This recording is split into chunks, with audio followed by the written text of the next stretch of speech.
ముందుగా అనుకున్నట్టే అలాగే ఎన్నికల కమిషన్ చెప్పినట్టే మొత్తానికి ఇప్పుడు తెలంగాణ కూడా వచ్చేసింది. అంటే దాదాపుగా భౌతికంగా ఒక రకంగా విడిపోయిన ఆంధ్రప్రదేశ్ తెలంగాణ, కానీ తెలుగు రాష్ట్రాలు అక్కడ, ఎందుకంటే అక్కడ ఆంధ్రప్రదేశ్ ప్రజలు చాలా వరకు ఉంటారు, ఆంధ్రప్రదేశ్లో కూడా తెలంగాణ వాళ్ళు చాలా వరకు ఉంటారు.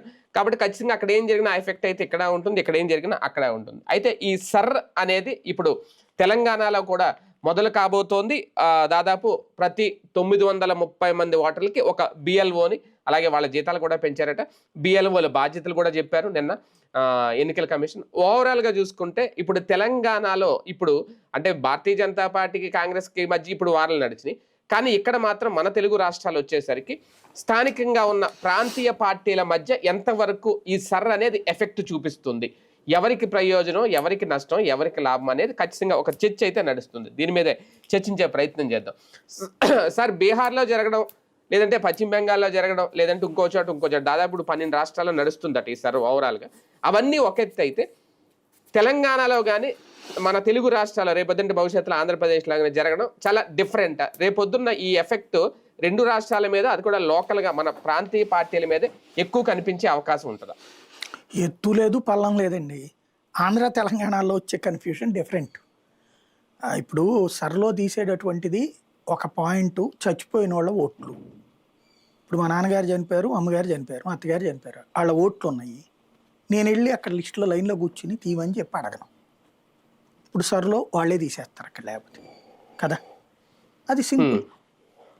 ఇదివరకు వాలంటీర్ల ద్వారా తీయించేవాళ్ళు, ఇప్పుడు అది లేదు. కాబట్టి ఒక ఆస్పెక్ట్ నడుచుద్ది. అలా చనిపోయిన వాళ్ళ ఓట్లు ఎన్ని లక్షలు ఉంటాయో తెలియదు 2 తెలుగు రాష్ట్రాలు. తెలుస్తుంది. నాకు తెలిసి ఒక 20-30 లక్షలు ఖచ్చితంగా ఉంటాయి అట్లా ఓట్లు పోతాయి. రెండవది ఏంటి, ఇతర ప్రాంతాల నుంచి వచ్చిన వాళ్ళు తెలంగాణలో ఎక్కువ ఉన్నారు. ఉత్తరప్రదేశ్ నుంచి డబుల్ ఓట్లు. ఇప్పుడు అసలు తేలేది అదే. తెలంగాణకి రాబోయే సంక్షోభం ఏంటంటే, ఓట్లు బోలెడు పోవాలి, లేదా ఓట్లు బోలెడు రావాలి. అసలు సమస్య వచ్చేది ఆంధ్రాకి. ఆంధ్రాలో వస్తుంది. ఆంధ్ర తెలంగాణల సమస్య అక్కడ వస్తుంది. సర్లో నా ఓటు నేను ఇక్కడ ఉంచుకుంటానని చెప్పడానికి లేదు హక్కు.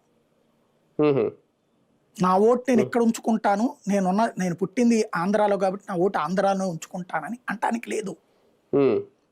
ఇప్పటిదాకా మనకేం జరుగుతుంది, డబుల్ ఓటు ఆంధ్ర తెలంగాణల మధ్య జరుగుతుంది. హైదరాబాద్కే పెద్ద సమస్య. కనీసం 60 లక్షల ఓట్లు ఉంటాయి ఆంధ్ర నుంచి హైదరాబాద్కి వెళ్ళి అక్కడ ఎప్పుడో స్థిరపడిపోయిన వాళ్ళు. ఏళ్ల తరబడి స్థిరపడిపోయారు. వాళ్ళ పిల్లలు అక్కడే చదువుతున్నారు, వాళ్ళు సెటిల్ అయిపోయారు కూడా అక్కడ. కానీ ఓటు హక్కు ఇక్కడ తీయరు. కావాలనుకుంటే ఇక్కడికి వచ్చి ఓటేస్తారు, అక్కడ ఓటేస్తున్నారు. ఇప్పుడు వాళ్ళకి అక్కడ ఓటే ఫైనల్. అంతేనా? ఎన్నికల సంఘ నిబంధన ఏంటంటే 6 నెలలకి పైబడి ఎక్కడ ఉంటావో అక్కడే ఓటు. అంతే. అంటే ఇప్పుడు ఆధార్తో కూడా సంబంధం లేదు. ఆధార్ అడ్రస్ ఎక్కడ ఉంది, ఆధార్ ఎక్కడ ఉంది, అది కూడా ప్రామాణికం కాదు. 6 నెలల పైబడి లెక్క. అంతే. 6 నెలలు పైబడినప్పుడు ఖచ్చితంగా ఇక్కడే ఉంటది, హైదరాబాద్లోనే ఉంటారు వాళ్ళు. లేదండి నేను హైదరాబాద్ వాసిని కాదు అని చెప్పుకున్నారు అనుకోండి, అప్పుడు అక్కడ ఓటు తీసేస్తారు. రేపు ఆంధ్రాలో ఓటు కూడా పోతుంది. ఎందుకని? ఆంధ్రాలో నువ్వు ఇంటింటికి వచ్చినప్పుడు నువ్వు లేవు ఇంట్లో, ఊళ్ళో కరెక్ట్ గా చెక్ చేసినప్పుడు వస్తారు అంటే ఓ 10% మంది రాగలుగుతారు. ఇక్కడ వచ్చి సంతకం పెట్టడం కాదు, అక్కడ మనిషి ఉన్నారో లేదో డిసైడ్ చేయాలి. అదే సర్రు. మనిషి ఉన్నారో లేదో డిసైడ్ చేయాలా. ప్రతి సచివాలయ ఉద్యోగికి తెలుసా ఇంట్లో ఉన్నారా లేదా, ప్రతి వాలంటీర్కి తెలుసా ఇంట్లో ఉన్నారా లేదా అన్నట్టు. కాబట్టి అక్కడ ఓట్లు ఫిక్స్ అన్న అవ్వాలా, పీకేయడం అన్నా జరగాలి. వీళ్ళు మేనేజ్ చేసుకుంటే, ఎందుకంటే అక్కడ రేవంత్ రెడ్డి, ఇక్కడ చంద్రబాబు ఉన్నారు కాబట్టి ఉద్యోగులు మేనేజ్ చేసేసుకుని, పేరుకి ఎన్నికల సంఘమే తప్పించి పనిచేసేది వీళ్ళ ఉద్యోగులే కదా, ప్రభుత్వ ఉద్యోగులే కదా, వీళ్ళు ఏమైనా మేనేజ్ చేసుకుంటే ఎక్కడో అక్కడ ఉంచుకోవాలి. రేవంత్కి చంద్రబాబుకి ఇక్కడ క్లాష్ వస్తుంది ఖచ్చితంగా. అవును. ఇక్కడ నుంచి అక్కడ సెటిల్ అయిన వాళ్ళల్లో 70-80% మంది రేవంత్కే ఓట్లేశారు తెలుగుదేశం. అవును. వాళ్ళ ఓట్లు మాకు ఇక్కడ ఆంధ్రాలోనే కావాలని చంద్రబాబు గారు అనుకుంటే రేవంత్ ఓడిపోతాడు రేపొద్దున. అంతే కదా. హైదరాబాద్ లో మొన్నే దెబ్బతిన్నాడు రేవంత్. అలాగే నేను వదులుకోరు.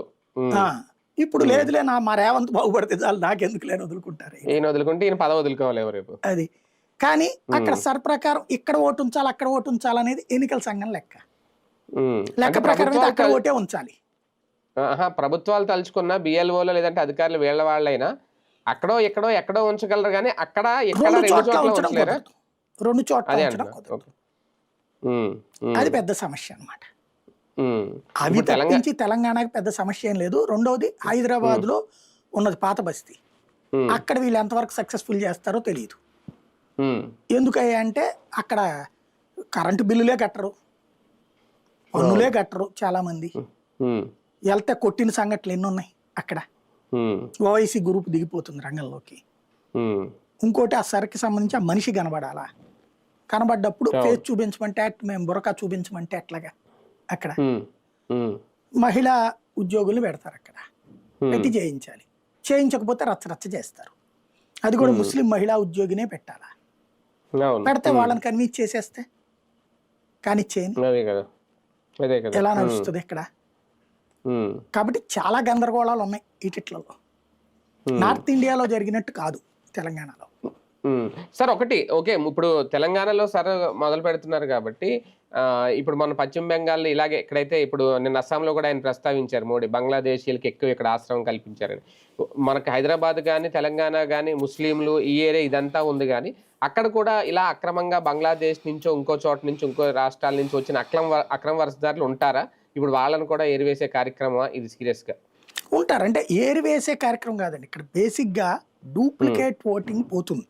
ఇప్పుడు మన దేశంలో 100 కోట్లు ఉన్నారంటే నాకు తెలిసి ఒక 10 కోట్లు తేడా వస్తుంది ఓట్లు. 10 కోట్ల ఓట్లు డబ్బులు ఉంటాయి. 100 కోట్ల ఓట్లు ఉన్నాయి, 145 కోట్లు జనాభా మనకి. 99.5 కోట్లు అన్నారు మొన్న, కానీ నాకు తెలిసి 100 కోట్లు అనుకోండి పోనీ టోటల్గా. 100లో 10 to 20% ఇట్లాగే ఉంటాయి డూప్లికేట్ ఓట్లు. ఇప్పుడు నేను హైదరాబాద్లో ఉన్నప్పుడు, నేనున్న లాస్ట్ ట్రిప్ అప్పుడు ఏపీ ప్రైమ్ 9లో ఉన్నప్పుడు ఉన్నది ఎస్ఆర్ నగర్లో ఉన్నా. నేనున్న బిల్డింగ్ ఓనరు రాజస్థానీ, ఆయన మార్వాడి. ఆయన వాళ్ళ కుటుంబం హిందీలోనే మాట్లాడుతుంటది, వాళ్ళకి అక్కడ ఓట్లు ఉన్నాయి, అక్కడ ఓట్లు ఉన్నాయి, ఇక్కడ ఓట్లు ఉన్నాయి. హైదరాబాద్ లో చాలా మంది ఉంటారు అట్లా మార్వాడీస్ ఓట్లు. మహారాష్ట్ర వాళ్ళు ఉన్నారు, రాజస్థానీలు ఉన్నారు, గుజరాతీలు ఉన్నారు, ఇక్కడ ఉన్నారు, ఆంధ్ర వాళ్ళు ఉన్నారు, హైయెస్ట్ ఆంధ్ర వాళ్ళు ఉంటారు. కాబట్టి ఇప్పుడు వీళ్ళందరికీ ఓట్లు ఉంచాలా తీసేయాలా, ఇది ఎన్నికల సంఘం ముందు ఉన్నటువంటి ప్రశ్న. యాజ్ ఫర్ నౌ 6 months అక్కడ ఉంటే అక్కడ ఓటే ఉండాలి. వాళ్ళ సొంత ఊళ్ళల్లో పోతాయి. ఇప్పటికే గుజరాత్ లో పోయి ఉంటాయి ఆ ఓట్లు, తీసేసి ఉంటారు. గుజరాత్ లో 78 లక్షలు 80 లక్షలు తీసేశారట. రాజస్థాన్ లో తీసేశారు అట్లాగే. ఇప్పుడు రేపు ఆంధ్రాలో తీసేయాల్సి వస్తుంది, బీహార్ లో తీసేశారు. కాబట్టి ఇక్కడ ఏదో ఒక ఓటే ఉంటది. ఒక ఓటే ఉన్నప్పుడు నాకు తెలిసి 10-15 కోట్ల ఓట్లు దేశంలోనే పోతాయి బేసిక్. సార్ ఒకటి ఇలాంటి సర్ అనేది జరిగినప్పుడు మామూలుగా అధికారంలో ఉన్న పార్టీలు ఏవైతే ఉంటాయో వాళ్ళు ఖచ్చితంగా టెన్షన్ ఉంటుంది. ఇప్పుడు మమతా బెనర్జీ ఎలా టెన్షన్ పడ్డారో, ఎలా భయపడుతున్నారో అలా ఖచ్చితంగా అదైతే ఉంటుంది అధికార పార్టీలకి. అది పక్కన పెడితే ప్రతిపక్షంలో ఉన్న ఇప్పుడు తెలంగాణలో ఉన్న బీఆర్ఎస్కి కానీ ఆంధ్రప్రదేశ్లో ఉన్న వైసీపీకి కానీ ఇది ప్రయోజనమేనా? అంటే ఇక్కడ బేసిక్గా అధికారంలో ఉన్నోళ్ళు భయపడతారని నేను అనుకోను. యాంటీ బీజేపీ శక్తులు భయపడుతున్నాయి ఇక్కడ, అంతేనా? ఎందుకంటే ఈ ముస్లిం పోలరైజ్డ్ ఓట్ల మీదన లేదా దొంగ ఓట్ల మీద డిపెండ్ అయిన వాళ్ళు భయపడుతున్నారు. మమతా బెనర్జీ ఎక్కువగా డిపెండ్ అయింది ఏంటి, బంగ్లాదేశ్ వాళ్ళ ఓట్ల మీద, కాబట్టి ఆవిడ భయపడుతుంది. మరి గుజరాత్ తోడు భయపడలేదే, రాజస్థాన్ వాళ్ళు భయపడలేదే, బీహార్ వాళ్ళు భయపడలేదే. బీహార్ లో భయపడింది ప్రతిపక్షం, అధికార పక్షం కాదు. అవునవును, అధికార పక్షం ఎందుకు భయపడుతుంది? మరి అది కదా ఇక్కడ తెలంగాణలో అధికార పక్షం భయపడుతుంది, రేపు తమిళనాడు అధికార పక్షం భయపడుతుంది. బీజేపీ పాలిత ప్రాంతాల్లో ఉండదు సార్, అది ఓకే. అంటే తప్పుడు పనులు చేసేవాడికి భయం అక్కడ, మామూలుడికి భయం ఏంది అక్కడ. బేసిక్ సమస్య ఎక్కడ వస్తుందంటే ఇప్పుడు తమిళనాడులో ఉంది. అంటే వెరీ సింపుల్ అండి, ఓట్లది నేనే చూసా చాలా చోట్ల. మనం ఒక ఏరియాలో ఉన్నా, నేను ఈ ఊరు నుంచి ఈ ఏరియా నుంచి ఇంకో ఏరియాకి వెళ్ళాను. ఆ ఏరియాలో ఓటు నాకు వచ్చేసింది, ఏరియాలోది పోలా, నేను లైట్ తీసుకుంటా. కానీ ఇక్కడున్న పార్టీ వాడు ఏం చేస్తాడు, ఈ కాగితం ఎవరికో ఇచ్చి పంపించి ఓటేడిస్తాడు. అవే అట్లా గెలిచే వాళ్లే భయపడతారు. ఇప్పుడు పూర్తి జనాదరణ ఉన్నాడు ఎవడు భయపడ్డాం. అవును. అత్యవసరం ఉన్నోడు భయపడతాడు. ఉమ్, ఉమ్, వాళ్ళు భయపడుతున్నారు ఇప్పుడు. ఉమ్. అంటే ప్రతిపక్షాలకి ఎంతవరకు ప్రయోజనం అని నేను అడుగుతున్నాను. అదే ఇది ఓకే. ప్రతిపక్షాలకైనా ప్రయోజనమే. ఇప్పుడు అందులో ఈ మొత్తం ఓవరాల్ అయ్యాక నెక్స్ట్ ఎలక్షన్స్ లో ఎవరు గెలిస్తే వాళ్ళు జెన్యూన్ అండి. అంతేనా? అంతే. ఉమ్, ఉమ్, ఎందుకంటే నెక్స్ట్ ఎలక్షన్ లో క్లారిటీ వచ్చేస్తుంది కదా. దొంగ ఓట్లు పక్కకి వెళ్ళిపోతున్నాయి, చచ్చిపోయిన వాళ్ళ ఓట్లు పక్కకి వెళ్ళిపోతున్నాయి. దొంగ ఓట్లు వేసే ఛాన్స్ లేదు ఇక అక్కడ. సైక్లింగ్ అంటారు. అంటే ఏంటి సైక్లింగ్ అంటే? ఒకడే 4 సార్లు ఓట్లేడు. ఎందుకు వేస్తాడు? ఫస్ట్ సారి వాడు ఓటేసాడు, మిగతా 3 వేరే మనకు ఎవడైతే పార్టీ వాడితో నచ్చామో ఆ పార్టీ వాడు చెప్తాడు, ఇదిగో నేను ఇంట్లో లేను, ఆ ఓటు ఇచ్చేయి. ఆ వయసు వాళ్ళతో ఇప్పించి పంపిస్తారు. నేను ఎప్పుడో నా స్కూల్ దశలో చూసేది. ఏది పిలిచి 35 ఏళ్ళు నువ్వు రా ఇట్రా, ఇది తీసుకెళ్ళి స్లిప్ ఇట్లాగా, అరే లోపల మనోడికి చెప్పండి రా అని నా స్కూల్ దశలో చూసా నేను. ఇట్లాంటి వాళ్ళు టెంట్ల దగ్గర నుంచునే వాళ్ళం కదా ఎలక్షన్స్. అప్పుడు చూసా 7th క్లాస్ 8th క్లాస్ అప్పుడు చూసా నేను అది. ఆ తర్వాత ఓటర్ ఐడి కార్డులు వచ్చినా అది జరుగుతూనే ఉంది. ఐడి కార్డులో ఫేసు మన ఫేస్ గుర్తుపెట్టేదా చచ్చాను అక్కడ బేసిక్. కాబట్టి నడిచిపోతానే ఉంది. ఇప్పుడు ఒక ప్రయత్నం, ఇది కూడా 100కి 80% సక్సెస్, 20% ఇప్పటికే ఉంటాయి దారులు. కాబట్టి ఏం చేస్తారో చూడాలి. సార్ ఫైనల్ గా నిజంగా అంటే ఇది సర్ అనేది ఇక్కడ నుంచి సక్సెస్ ఆల్రెడీ సక్సెస్ అవుతున్నట్టే లెక్క. ప్రతి 5 ఏళ్లకు ఒకసారి చేస్తారా రేపటి నుంచి? ఖచ్చితంగా చెయ్యాలి. రూల్ ప్రకారం 1947లో స్వతంత్రం వచ్చాక 50 నుంచి ప్రతి 5 సంవత్సరాలు జరిగినాయి.